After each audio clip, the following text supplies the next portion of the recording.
He spent 3 years homeless after losing everything. A 9-year-old girl was the first to truly see him. The rain started at 6:47. The man standing under the awning of the closed laundromat on Colbert Avenue knew the time because the church clock on Meridian Street had been keeping honest time for 40 years, and he had learned to use it the way other people use alarm clocks, not from any particular interest in the hour, but because knowing where the hour stood mattered to how the next few hours would go. His coat was a men's medium. He was a large. He had found it 3 winters ago behind a donation bin and had not found anything better since. The left side of the collar had been folded wrong for so long it had stopped returning to its original position. He wore it with the collar turned up on both sides, which was not how it was designed to be worn, but which was the only configuration that kept the rain off the back of his neck. He had not eaten since morning. The morning had been half a bread roll from the trash behind the diner on 5th. He had eaten it slowly, not because he was savoring it, but because eating slowly made the hunger wait longer before it came back. He had learned this in the first winter, the hard way, which was the only way there was to learn it. He was 61 years old. He did not look 61. He looked older by at least a decade. The beard had grown in gray and long, the hair matched. He had stopped cutting either of them sometime in the second winter, when cold air on exposed skin had felt like a negotiation he was too tired to have. He had also stopped looking at his reflection in shop windows around the same time, not out of shame, out of efficiency. The man in the windows was not useful information. He stood under the awning and watched the rain fall. It did not stop. The street was quiet this time of evening. The laundromat had been closed for 2 hours. The dry cleaner next door was closed. The nail salon at the end of the block was closed. The only lit windows in the immediate vicinity belonged to a restaurant across the street where he could see, through the glass, people eating dinner at tables set with cloth napkins, and a pharmacy on the corner, where a woman in a red coat was waiting for a prescription. He stood under the awning and watched these things and did not particularly want any of them. He had been hungry for long enough that hunger had become a condition rather than a sensation, present the way temperature is present, noted but not urgent. The group arrived at 7:15. 4 of them, maybe 19, maybe 20. They had the specific energy of people with nowhere to be, who had decided this was someone else's problem. They stopped under the awning because of the rain, and then they noticed the man, and one of them said something he did not catch but understood by the way the others responded. The way a joke lands differently depending on whether the subject of the joke is present. One of them had a paper bag from the burger place 2 blocks north. He made a show of reaching into the bag and pulling out a handful of fries. He held them out toward the man like an offering at arm's length, the arm fully extended, the fries held between 2 fingers, the way you might hold something you were not sure you wanted to touch. The man looked at the fries. He looked at the young man's face. He did not move. The young man dropped the fries onto the wet sidewalk, one by one, deliberate, watching the man's face while he did it. He appeared to be looking for something in the man's face, some evidence of humiliation, some visible crack in the surface, and finding instead a face that was simply watching him and waiting for him to finish. "There you go," he said. The others laughed. The man looked at the fries on the ground. He looked at them for 4 seconds. Then he pulled his coat tighter across his chest and walked out into the rain. He heard them calling after him. He kept walking. He was moving at the particular pace of a person who is not going anywhere but who has decided that somewhere forward is better than standing still. He had made this calculation many times.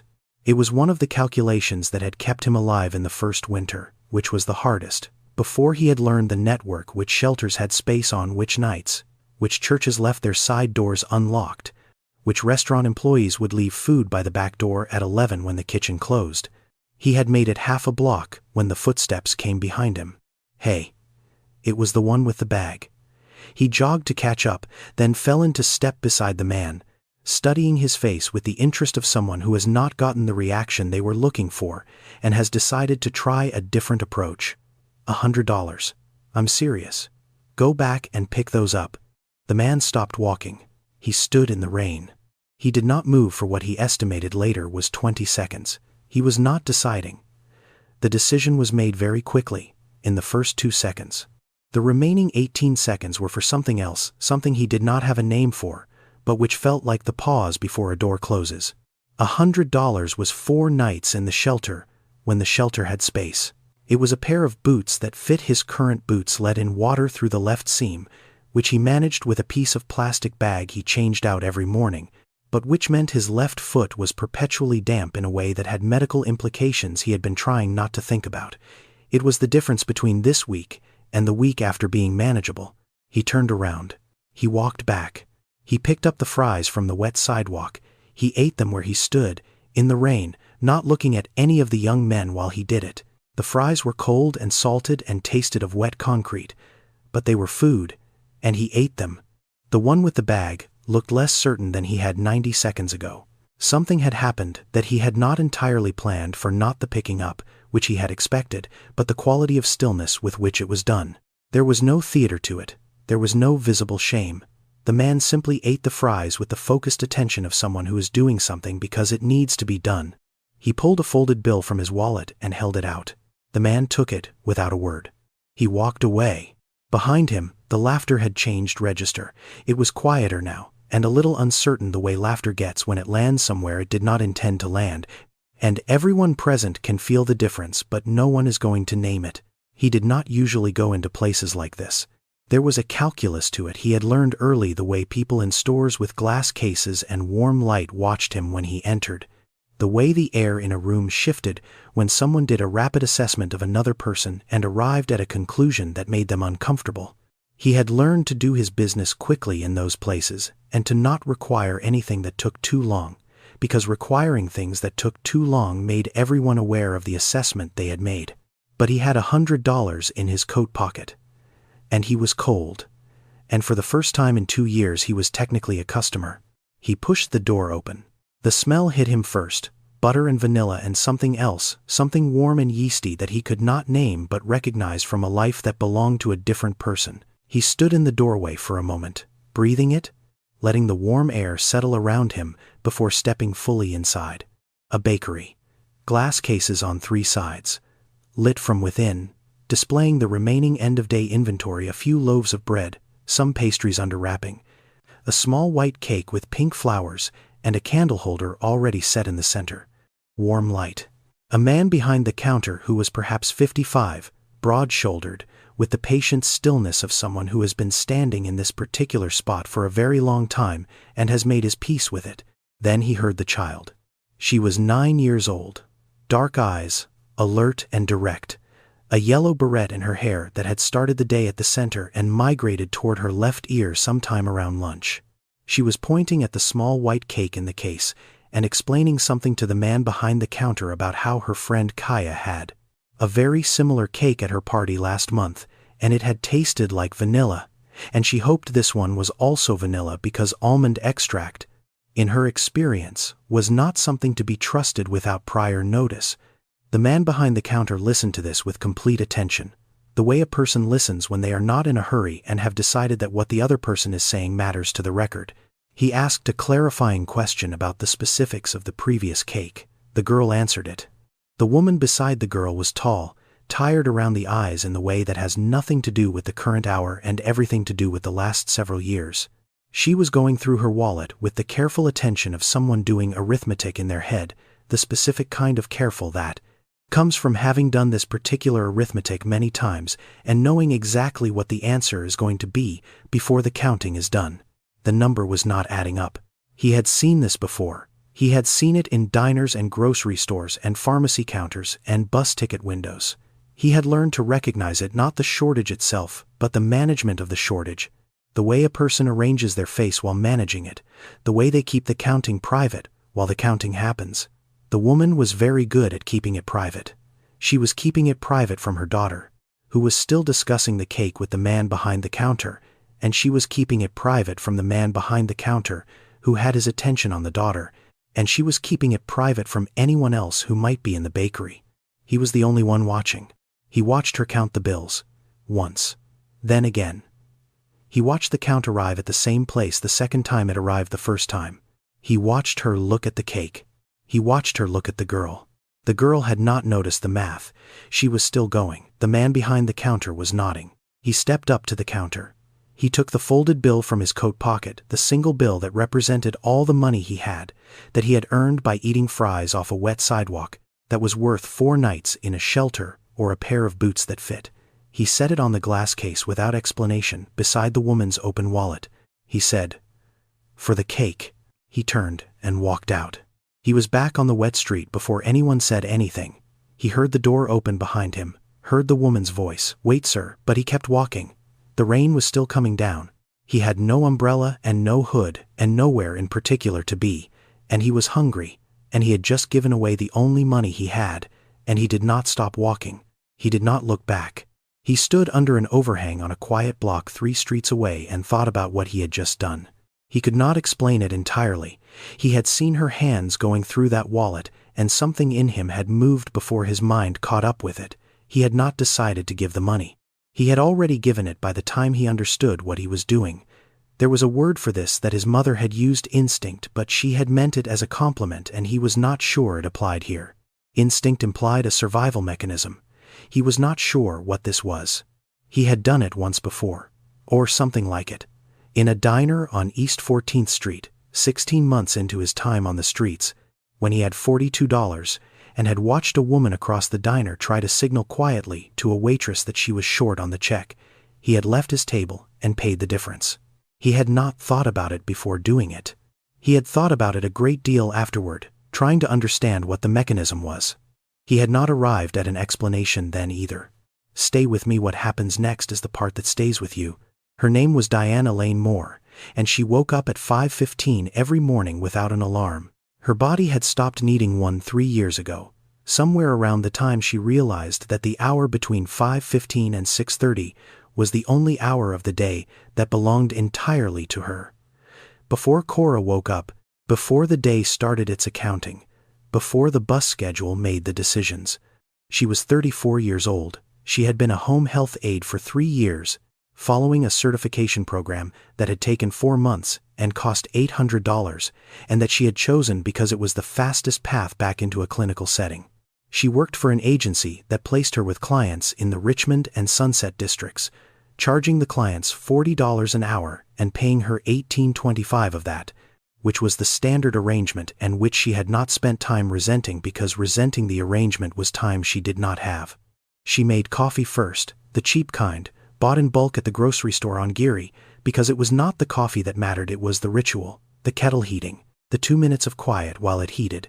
The first cup standing at the window looking out at the yard behind the building, where a cherry tree grew along the back fence. Nobody had planted the cherry tree. Nobody maintained it. It bloomed every April, without asking anyone's opinion about it, and Diane had found, in her 3 years in this apartment, that she looked forward to April in a way that she had not looked forward to April in the years before the tree. She had 3 clients that week. Mr. Elwood Patterson on Geary, 81 years old, emphysema, needed help with his shower on Tuesdays and Thursdays. He was a private man who had worked as an electrician for 30 years, and who communicated primarily through a series of precise, minimal gestures that Diane had learned to read, the way you learn to read a transit map by studying it, until the symbols become obvious. He never thanked her verbally. On the first Tuesday she worked with him, he had moved her umbrella from the hook by the door to the inner closet without comment. On a rainy day 3 weeks later, he had retrieved it from the closet and set it by the door before she arrived. She had understood this as his version of communication and had calibrated accordingly. Mrs. Gloria Haynes, on Anza 76, recovering from a hip replacement, needed assistance with transfers and the particular loneliness of Monday afternoons. Gloria's daughter called on Mondays at 2 o'clock, and the calls lasted 40 minutes, and the topic was always, in one form or another, the question of whether Gloria needed to move somewhere else, which was a question both of them already knew the answer to, and which they continued to ask because the asking was easier than the answer. Diane came at noon, made lunch, sat with Gloria through the call, and stayed until 4. She did not participate in the calls. She was in the kitchen. But she stayed in the apartment because she had learned, in the first 2 months, that Gloria needed the time after the call more than she needed the time before it. The third client was a man on 6th Avenue, 78, post-surgical, whose daughter had requested someone with a quiet manner and had specified, in the intake form, that her father found conversation effortful right now. Diane had worked 2 sessions with him so far. He sat in a recliner by the window and looked at the street, and she moved through the apartment doing what needed to be done, and when she left, he would raise one hand briefly in her direction, which she had decided to count as significant. She had 2 uniforms. One was in the laundry basket, waiting for the weekend. The other hung on the back of the bathroom door, where the steam from her shower kept it from wrinkling too badly. She ironed both uniforms on Sunday evenings, even when she was tired, because showing up to someone's home in a wrinkled uniform was the kind of thing that communicated that the person in the uniform had made a calculation about what was worth the effort, and her clients deserved to not be on the wrong side of that calculation. The bus took 45 minutes to her first client in the mornings. She used the time to review her notes from the previous sessions, what each person had eaten, what their pain level had appeared to be, any changes in mobility or mood she needed to flag. She kept the notes in a small spiral notebook she carried in her bag. She had been through 4 notebooks in 3 years. She kept the finished ones in a shoebox on the top shelf of her closet. She was not sure why she kept them. It seemed wrong to throw them away. Cora was 9 years old and poured her own cereal without spilling. She had learned to do this quietly. The box tilted slowly, the bowl held steady, the milk taken from the counter rather than the refrigerator shelf because she could not reach the refrigerator shelf, and she had not wanted to drag a chair across the kitchen floor and wake her mother. Diane had figured this out the 3rd morning she found the milk on the counter instead of in the refrigerator. She had not said anything about it. There was no good way to say it. That did not make Cora feel like being careful was something that needed to be discussed. Cora had a yellow beret she wore every day. It started at the center of her head each morning, placed there with deliberate accuracy, and migrated toward her left ear by noon on most days. She was aware of this migration and had conducted several experiments to understand its cause, different clips, different placement points, different hairstyles, and had arrived at the conclusion that the migration was a property of the beret itself rather than anything she was doing wrong. She continued wearing it. She also had opinions. About capital letters, she found excessive use of them too loud, which was how she described anything that seemed to be asking for more attention than it deserved. About the ratio of facts to opinion in most conversations, which she considered off balance in favor of opinion. About the correct order of operations when making a sandwich, which was a matter of structural engineering as much as preference. She had been in her 3rd grade class for 6 weeks and had already informed her teacher, Mrs. Patton, of the capital letter imbalance. Mrs. Patton had apparently responded with what Cora described as good grace. Cora also, without being asked, and without mentioning it, woke up every morning before Diane and lay still in her bed until she heard her mother move in the kitchen. She listened for the particular sounds, the kettle filling, the cabinet opening, the particular creak in the 3rd floorboard from the kitchen doorway that Diane always stepped on and that Cora had learned to avoid.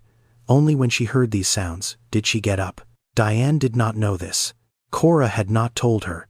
It was the kind of thing that does not require telling. On the refrigerator in the kitchen were 4 drawings in crayon and marker, held up by an assortment of magnets accumulated over years. A paper sun, yellow and orange red at the edges, with a face that looked genuinely pleased with itself. A paper moon, white on blue construction paper, with rays that Cora had measured with a ruler before drawing to make sure they were exactly equidistant. A family of 3 stick figures, tall, medium, small, with the small figure in the center holding hands with both others. A dog, brown with blue spots, though there was no dog in the apartment and had never been one. Diane had asked once, early on, what the dog's name was. Cora had said Winston, with a particular tone of someone answering an obvious question. These 4 drawings had been on the refrigerator for 2 years. Every few weeks, Cora would produce a new drawing and stand in front of the refrigerator for a long time, studying it. So far, none of the new drawings had displaced the originals. The bar was apparently high. The number in Diane's checking account on the 15th of the month, after rent was paid, was $412. Rent was $1,700. She earned $18.25 an hour and worked 40 hours a week when the schedule held, which it did not always do. When a client had a hospital visit, or a family member came to stay for the week and decided not to call until the day of, the hours adjusted. She did not have sick days she could afford to take. She had taken 3 in 3 years, and each one had required a financial calculation that began with what she had in the account and ended with a number she preferred not to think about after the calculation was done. Cora needed orthodontic work. The dentist had noted this 14 months ago. The cost was $4,200, which the insurance plan Diane carried, the one available to her through the agency, which covered cleanings and x-rays and preventive care, and not much beyond that did not address. Diane had a piece of paper in the kitchen drawer, the one that stuck when you pulled it too hard, on which she had written the number 4,200 at the top and a column of smaller numbers below it, one for each month, representing what she had managed to set aside. In 14 months, the savings totaled $640. The gap between that number and the one at the top had not changed its essential shape in 6 months. She did not talk about this with Cora.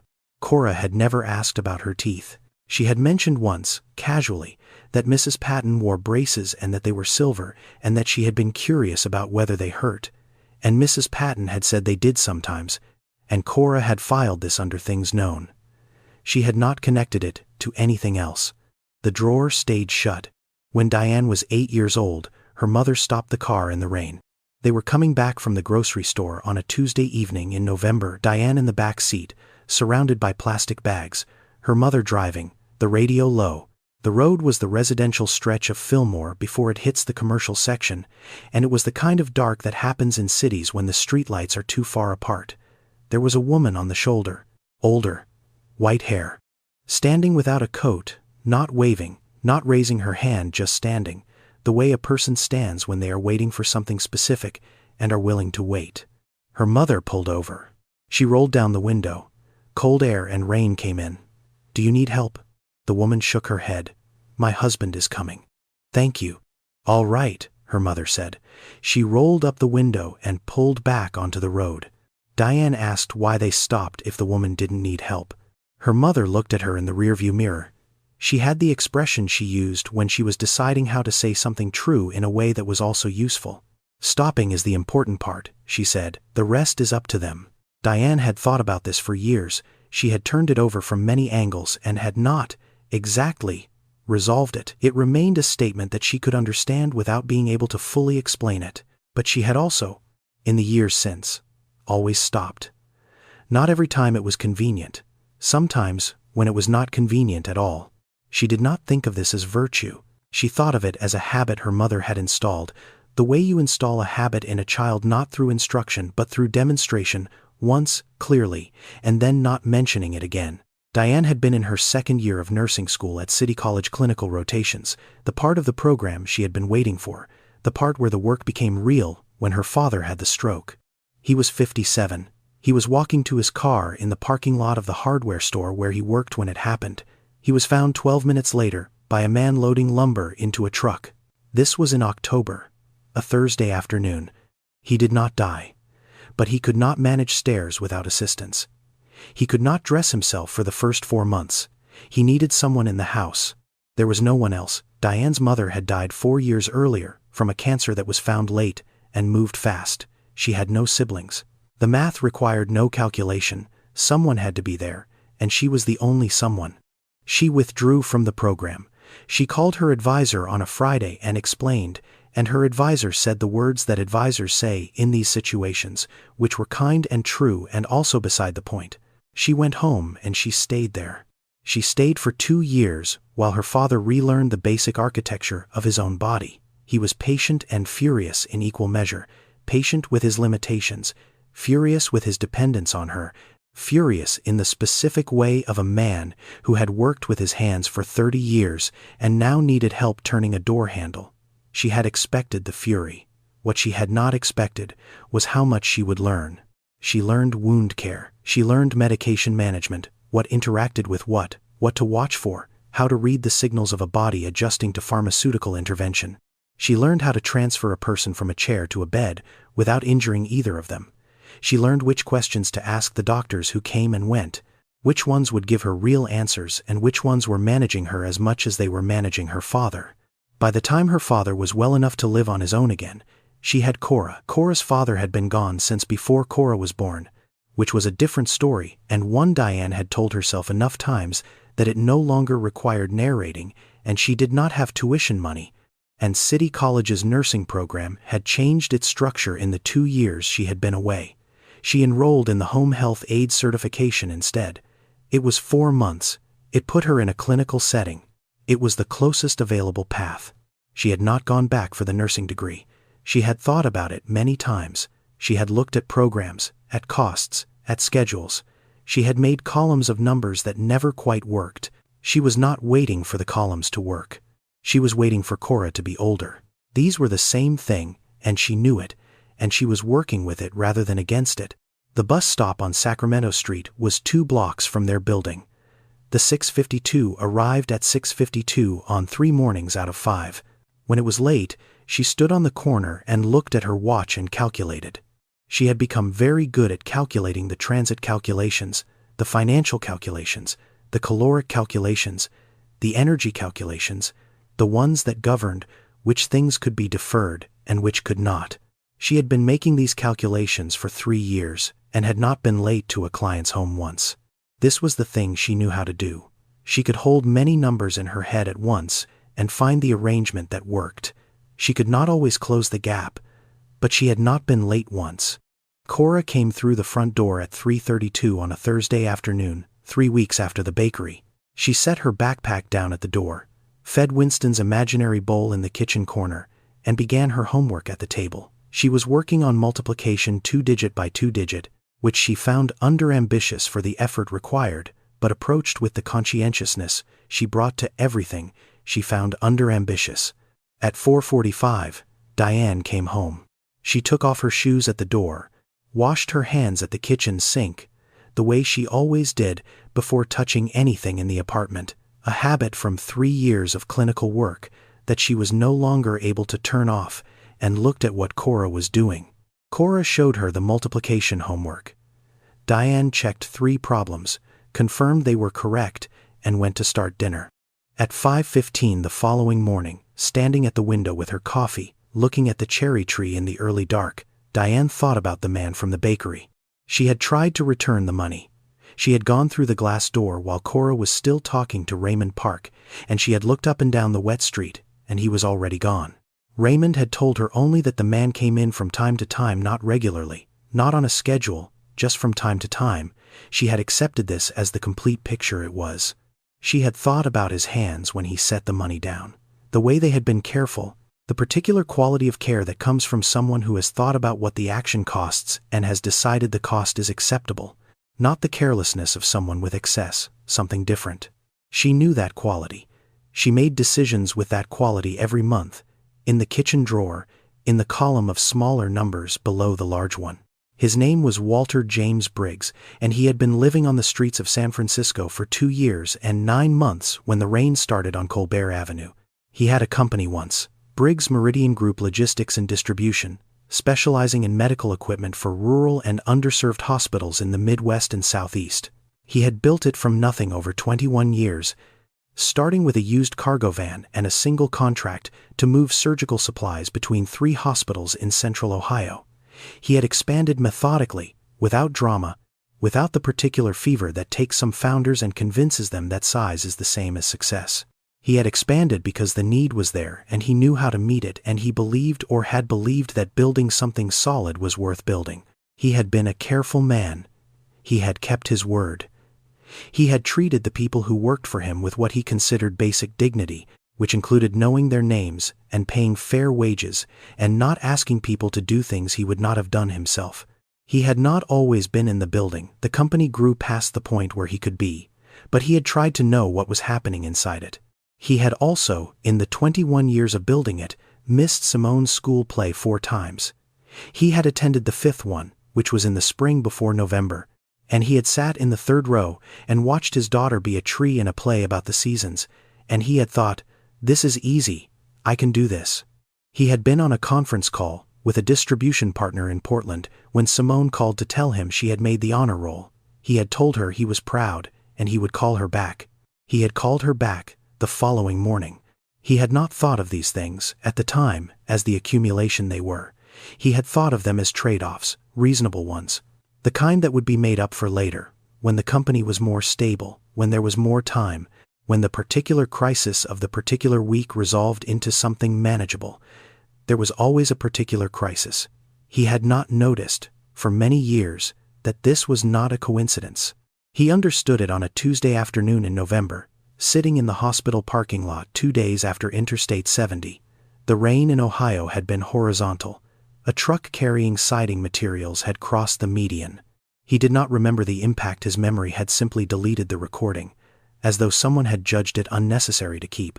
He had woken up in a hospital bed with a broken collarbone and 4 cracked ribs, and both of his hands wrapped in bandaging that turned out to be unnecessary and was removed the following day. The attending physician came to find him in the parking lot because he had not been in his room. He had been sitting in the parking lot for 3 hours. She was a small woman, maybe 40, with the particular tiredness of someone at the end of a long shift who has been asked to deliver news she does not want to deliver. She sat down next to him on the concrete parking barrier, and she told him what he already knew but had not been able to make real until someone said it plainly. Patricia Ann Briggs, 44 years old, 4th grade teacher. The kind of teacher who knew which of her students went home to empty refrigerators and made sure those students were always near the front of the lunch line. Simone Briggs, 11 years old, on the honor roll, practicing spelling words necessary on her tablet in the back seat when the truck crossed the median. He went back to the office 2 weeks later. He sat in his chair. He looked at the numbers on his screen and understood that the numbers were not numbers. They were evidence. Evidence of a calculation he had made, every day, for 21 years.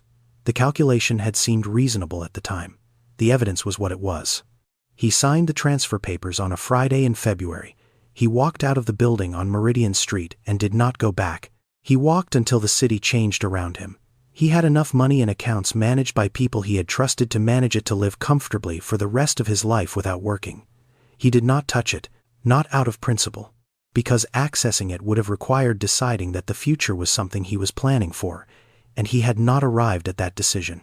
He had been not yet arrived for 2 years and 9 months when the rain started on Colbert Avenue. Raymond Park had run the bakery on Clement Street for 11 years. He had opened it the month after his 57th birthday, which put the opening 7 months after the afternoon he had decided sitting in a folding chair in a storage unit on International Boulevard in Oakland, $40 a month, the cheapest arrangement he had found that he was finished with the particular variety of nothing he had been doing. Before the storage unit, there had been 9 months with no fixed address. Before that, a bakery in Oakland that had gone under in the recession. Before that, 11 years of that first bakery, and before that, a series of jobs in commercial kitchens in Oakland and San Francisco that had taught him everything useful he knew about flour and heat and the specific patience that pastry requires. He did not advertise the storage unit period. He did not hide it either. He had simply, over the years, developed an eye for it, the specific way a person stands in a warm doorway and calculates whether they have standing to enter. He had hired the man because of the hands. Not because of the beard or the coat or the history the coat implied. Because of the hands. They were the hands of someone who had worked with them for a long time, not a construction kind of work, but a desk kind of work, which produces a different kind of hand, soft in the specific way of hands that have spent decades writing and typing rather than lifting and carrying. But they were also the hands of someone who took care of the things they could control. The nails were clean. The knuckles were not cracked. This required effort on the street. It required caring enough to make the effort. He had hired people before who had made that effort. They had been, without exception, worth hiring. He gave the man 3 hours of work, the flour delivery, the mixer cleaning, and paid him $100, and watched him count the bills and say, "This is too much for 3 hours. It's what I pay," Raymond said. The man folded the money into his coat and left. Raymond did not expect to see him again. He was wrong about this, and he was surprised to be wrong, which told him he had expected less from the man than the man had decided to do. He had been watching from the bakery window on a Thursday evening when he saw the 2 young men following the man down toward the laundromat. He had put on his coat and come out of the bakery at a particular pace, not running, because running changes the calculation for everyone involved, and he had crossed the street with his phone visible in his hand, because a phone visible in a hand at night changes the calculation in a specific direction.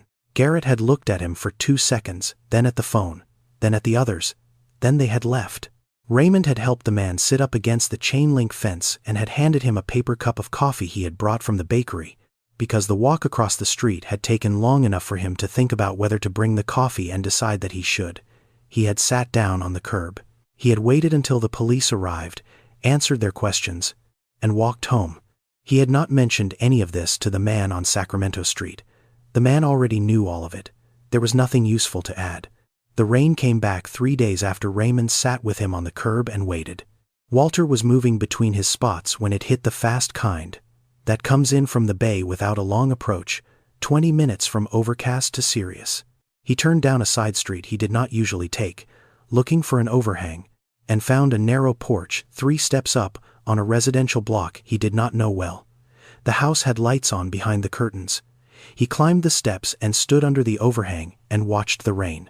The door opened. She was 9 years old, and she studied his face with the particular fearlessness of a child who has not yet learned that strangers require a specific expression. "You're the man from the bakery," she said. It was not a question. It was a precise identification, the way a scientist identifies something they have been looking for. He was the man from the bakery. This was the relevant fact. "I am," he said. "You bought our cake." "I did." She considered this. "We ate it," she said. "It was vanilla." "Good," he said. A pause. The rain came down behind him. She looked at him with the direct attention of someone who is deciding whether additional information is relevant, and has decided that for now it is not. Then the woman appeared behind her daughter, and she looked at him, and something moved through her face, not alarm, not the particular sequence of assessments he had become accustomed to in doorways, but something more like recognition. The adjustment a person makes when something they had been thinking about arrives where they had not expected it. "Come in," she said, "out of the rain." He had meant to say no. He had gone through the words. The intention was there. The words did not form. The house was small, a living room with a couch that had been recovered at some point, the fabric a different weight than the original, a kitchen through a doorway, the smell of something that had been cooked recently and had not fully left the air, 2 doors off the short hall. Everything in it was clean and gently worn, the kind of worn that comes from things being used carefully for a long time because the replacing of them required a decision that had not risen to the top of the list yet. He stood just inside the door and his eyes went to the refrigerator. 4 drawings. A sun. A moon. 3 stick figures. A brown dog with blue spots. He stood there and looked at them for what he estimated later was longer than was polite. In 2 years and 9 months on the streets of San Francisco, he had learned how to occupy space that was not his without disturbing it. He had become very efficient at this, at taking up no more room than necessary, at leaving no evidence of having been present. It was a skill that had taken the first winter to develop and the second winter to refine. In this kitchen, in front of this refrigerator, he felt something he did not have a name for. He was standing inside the space of someone else's life, the evidence of it on the refrigerator, and in the smell of dinner, and in the child's backpack by the door, and he was not calculating how quickly he could leave. He was standing still, that was all. But it was the first time in 2 years and 9 months that standing still inside someone else's space had not felt like a problem he was creating. Diane made tea without asking. She set it in front of him and sat across the table. The girl Cora sat at the other end of the table with a library book open in front of her. The book was about ocean animals. "I tried to find you," Diane said. "After the bakery, I came out to return it." "You don't need to. It wasn't yours to spend on us." He considered this. "All money gets spent somewhere," he said. "I chose that." She looked at him for a moment with the expression of someone who has been given an answer that is technically accurate and has decided not to argue with it tonight. "What's your name?" she asked. "Walter." She nodded once. "An octopus has 3 hearts," Cora said, without looking up from the book. "Most people don't know that." "I didn't know that," Walter said. She looked up briefly. "Okay," she said, and returned to the page. They ate dinner, rice and beans, something from a pot that had been simmering since before Diane came home. Cora talked through most of it, Mrs. Patton and the capital letters, Kaya's birthday and the cake, the specific properties of mantis shrimp that she was in the process of learning and which she considered underappreciated by the general public. Walter answered questions when asked. He listened. He had not realized, until he sat in this kitchen, how much of the last 3 years had been listening for danger rather than listening to things. The difference was significant. He had forgotten the second kind existed. Before he left, Diane asked if he knew anything about a leaking faucet. He said he did. She said there was also a light fixture in the hallway that had been dark for 6 weeks, and a kitchen drawer that had come off its track. He said he could come back in the morning, if she wanted. She said that would be useful. He walked out into the stopped rain and came back at 8 the following morning. The faucet was a worn washer. He found the replacement at the hardware store on the corner for 89 cents, the kind of repair that costs almost nothing and requires only knowing what you are looking for. The kitchen drawer needed a new track screw. He stopped at the bakery on his way back, and Raymond produced a jar of assorted screws from the shelf behind the storage room and held it out without asking why. The hallway light had a corroded connection that took 40 minutes to clean and reconnect with the electrical tape from the junk drawer, which he found after asking Diane where she kept it and being told, "Third drawer, behind the rubber bands." While he worked on the hallway light, Cora sat cross-legged on the floor with the Ocean Animal book in her lap. She had positioned herself approximately 3 feet from where he was working, which was close enough to read him facts and far enough to not be in the way, a distance that she had apparently calculated deliberately. An octopus has 3 hearts, 1 systemic, 2 branchial. The branchial ones oxygenate the blood through the gills before the systemic heart pumps it through the body. Mantis shrimp can see 16 types of color receptors. Humans have 3. This does not, however, make mantis shrimp better at seeing, because having more receptor types does not necessarily correlate with greater ability to distinguish colors. The visual processing is different. Some jellyfish are biologically immortal. When they reach the end of their natural lifespan, they revert to their juvenile state and begin again. Walter did not know any of these things. He said so each time. Cora appeared to find this not only accurate but appropriate. She was building a fact inventory for him, and the fact inventory required a clear starting point. By 4 in the afternoon, he had also fixed a hinge on the cabinet under the sink, cleared a slow drain in the bathroom, which turned out to be a combination of hair and the residue of 3 years of soap, nothing complicated, and rehung a curtain rod in the living room that had been pulling away from the wall on one end for what the plaster marks suggested was approximately 2 years. Diane stood in the hallway and looked at the light. The hallway had been dark for 6 weeks. She had been navigating it by the light from the bathroom when Cora left the door open, and by memory, and by the ambient glow from the street light that came through the small window at the end. The fixture now worked. The hallway was lit, unremarkably, the way hallways are supposed to be lit. She stood there for a moment with her hand on the wall switch. "There's a small room in the back," she said. "Storage mostly. There's a cot." Walter looked at her. "You could use it," she said, "in exchange." He looked at Cora, who had materialized in the living room doorway, and was watching him with her hands on her hips. She had the expression of someone waiting for a decision that she has already made and is waiting for the slower party to catch up to. "I'll think about it," he said. He came back that evening with his 3 layers of cardboard, his blanket, and the coat. The back room had a cot and 2 plastic storage boxes and a shelf with cleaning supplies, and a window that looked out onto the alley where, on clear mornings, the light came in at an angle that reached the far wall. There was a water stain on the ceiling in the shape, at a particular angle, of a bird in flight. He lay down on the cot. He stared at the bird. He slept 8 hours without waking. He had not done that in 3 years. Stay with me. What happens next is the part that stays with you. The days settled into a shape. Walter woke before either of them. He made the coffee. He had found the can the first morning, and after that he simply repeated the finding. Diane came out at 5:15 and picked up the cup and stood at the window looking at the cherry tree in the early dark. And she did not comment on the coffee being made, which Walter understood to mean she had accepted it as a condition of the household rather than a favor that required acknowledging. He found things that needed fixing. In a building this age, with a landlord who addressed repairs on a schedule that appeared to be guided primarily by whether a tenant had already given up asking, there was always something. A window frame that was letting cold air in along the top edge, a bathroom tile cracked along the grout line, the weather stripping on the front door. He addressed these things methodically, in order of which created the most cold or the most noise or the most inconvenience to the 2 people who lived here, and he did not mention them when they were done. He learned that Cora liked her eggs scrambled, not wet, with hot sauce available. Diane took hers fried, over easy, eaten quickly and efficiently. Neither of them ate the crusts of their toast, a preference Walter catalogued and applied to his own portions when he made the bread. He worked occasional days at the bakery when Raymond needed help. Raymond paid the same rate and said nothing about the arrangement on Sacramento Street.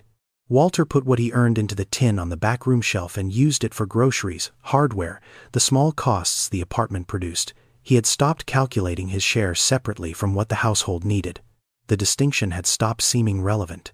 On a Thursday afternoon, 6 weeks into the new arrangement, Cora came home from school and did not stop for her usual inventory of the day's events. She went directly to Diane, who was in the kitchen, and said something in a low voice. This was unusual. Cora had one volume, generally, which was the volume of someone who considered herself to be contributing to the conversation rather than interrupting it. Walter was in the backyard, resetting a fence post that the last rains had loosened. He heard the voices through the kitchen window. He was not trying to hear the words. He heard then the quality of the silence that followed the voices. He came inside. Diane was standing at the counter with a folded newspaper. She was holding it with both hands. She was looking at him. Cora was at the kitchen table with her hands flat on the surface, very still, watching him with the expression of someone who has decided to wait. Diane held out the newspaper. He took it. Business section. A story about a technology company's change of ownership, the kind of piece that runs in regional papers when a company that employed people in the region changes hands. The editor had noted, in a box at the bottom of the first column, that the company's original founder had stepped away several years prior and that his whereabouts were unknown. There was a photograph from the company's annual report, 5 years old. A man at a desk, dressed precisely, the background of a well-appointed office soft behind him. The man in the photograph had a beard in the style that had been fashionable. It was clean and shaped, nothing like what he currently wore. The eyes were the same. He looked at the photograph. He set the newspaper on the table. He pulled out the chair across from Cora and sat down. He told them the part that mattered. Not the quarterly earnings or the board presentations, the rain on Interstate 70, the particular gray of a November afternoon, the truck he did not remember, 2 days in a hospital room, the chair in his office, the numbers that were no longer numbers, the papers signed on a Friday in February, walking out of the building on Meridian Street. He told them about Patricia, 4th-grade teacher, the Thursdays she stayed late for the slow readers. He told them about Simone, the honor roll, practicing necessary, in the back seat. The kitchen was quiet when he finished. Cora had listened without interrupting, which was something she almost never did. Her hands were still flat on the table. She was looking at him with the direct, unsentimental attention she gave to facts she was verifying. "Is that why you gave us the $100?" she said. He thought about it honestly. Partly. "Because you felt bad?" "Because I recognized something," he said. "About what your mother was doing, with the wallet." Cora looked at Diane, then at Walter. "Okay," she said. She got up, went to the refrigerator, poured herself a glass of juice, sat back down and opened the ocean animal book to the mantis shrimp page. That, apparently, was the end of it for her. Diane looked at Walter across the table. She did not ask why he had not said something sooner. She did not ask about the money, or what came next, or what he wanted. She asked, "Are you going to leave?" He looked at the refrigerator, the sun, the moon, the family with the small figure in the center, Winston with his blue spots. "I don't know," he said. Diane reached across the table and picked up the newspaper. She folded it once and put it in the recycling bin under the sink. "Cora's going to need that octopus book finished," she said. She started clearing the dinner plates. He did not leave. He stayed through the rest of November. Through December and into the new year, he fixed the crack in the bathroom tile, working slowly with the grout. He replaced the weather stripping. He rebuilt the bottom shelf of the kitchen cabinet that had been rotting from the slow spread of an old leak, the kind that goes unnoticed until the wood gives slightly under your hand and you realize it has been giving for 2 years. He replaced 3 of the building's exterior light bulbs that the landlord had not replaced and that Diane had asked the landlord to replace and that the landlord had not replaced. On a morning in early December, while Cora was at the kitchen table and Diane had already left for the bus, Walter took the phone Raymond had pressed on him 2 months earlier and dialed a number he had not dialed in 3 years. His former director of operations answered on the second ring. There were 4 seconds of silence. Then she said his name, and the way she said it told him she had thought about the possibility of this call many times. He told her there was something he needed addressed. He had been thinking about it, not cleanly, not with the directness he would have brought to it in the years when he was running the company, but circling it, from the outside, from the particular vantage point of the last 3 years. The company's support and operations staff, the 340 employees who moved the equipment, loaded the trucks, worked the distribution centers. They had been, in the years he ran the company, the last to receive cost of living adjustments and the first to absorb budget pressure. He had approved the budgets that made this true. He had looked at the numbers and seen logistics. He had not looked at the people behind the numbers and understood what the numbers meant to them. He told her what he wanted done. She said she would look into it. He said he needed more than that. A pause, longer than the first. Understood, she said. He ended the call. At the kitchen table, Cora had finished her cereal. She was drawing on a sheet of printer paper, the ocean animal book open beside her to the octopus page. She was not drawing from imagination. She was drawing from the diagram, with the accuracy of someone who has decided that accuracy is the whole point of the exercise. He sat down across from her. She drew 3 circles in the octopus body, 2 smaller ones, symmetrically placed, 1 larger one at the center. She wrote inside each circle, branchial, branchial, systemic. She consulted the diagram twice. Which heart is the biggest? She asked. The systemic one, Walter said. She had already drawn it largest. She added a small dot at its center to mark it. She studied the drawing for a moment, then looked at the book, then back at the drawing. She got up and went to the refrigerator. She used the red barn magnet, the last survivor of a set that had gradually lost its members, to put the octopus drawing on the door. She moved it to the space between the sun and the moon, where there was room, and centered it on the white space. She stepped back. 5 drawings on the refrigerator. The sun with its pleased face, the moon with its equidistant rays, the family of 3, the small figure holding both hands, Winston with his improbable blue spots, the octopus, precise and annotated, its 3 hearts labeled in Cora's careful print. Walter looked at them. He knew the names of all 5. He knew the sun had a pleased face because Cora had a theory, which she had explained to him one morning in October, that the sun would find its own existence genuinely satisfying if it were capable of having opinions, and that satisfaction was the face it would wear. He knew the moon's rays were equidistant because she had measured them. He knew the family had been drawn on a Tuesday.